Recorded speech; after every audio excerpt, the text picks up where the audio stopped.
अगर आप भी मयूर फिल्म भोजपुरी के ऑडियो वीडियो देखना चाहते हैं तो प्लीज़ हमारे चैनल को सब्सक्राइब करें और बेल आइकन दबाना ना भूलें।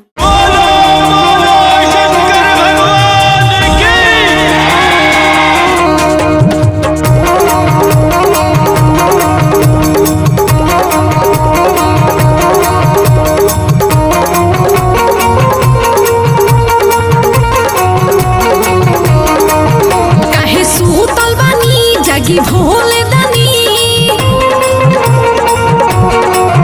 काहे सुतल बानी, जागी भोले दानी, भीड़ लागे लगल, देखी कमरिया सभे आवे लगल, भोरे भोरे जलवा चढ़ावे लगल, देखी कमरिया सभे आवे लगल, भोरे भोरे जलवा चढ़ावे लगल।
देखी कमरिया सभे आवे लगल, भोरे भोरे जलवा चढ़ावे लगल, देखी कमरिया सभे आवे लगल, भोरे भोरे जलवा चढ़ावे लगल।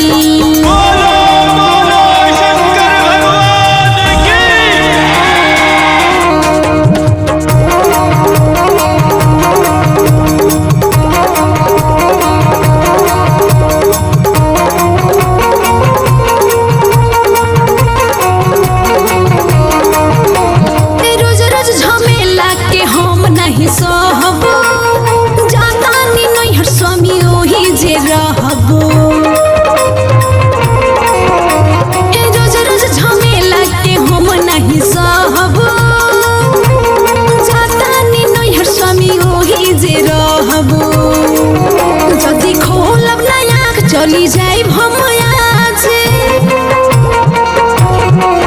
जदि खोलब ना आँख चली जाइब हम आजमानिया सौदा के कहल,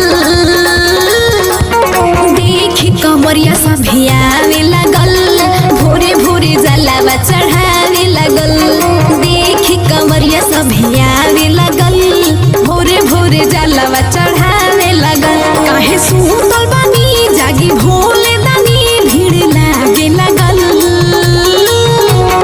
देखी कमरिया सभे आवे लगल, भोरे भोरे जलवा चढ़ावे लगल, देखी कमरिया सभे आवे लगल, भोरे भोरे जलवा चढ़ावे लगल।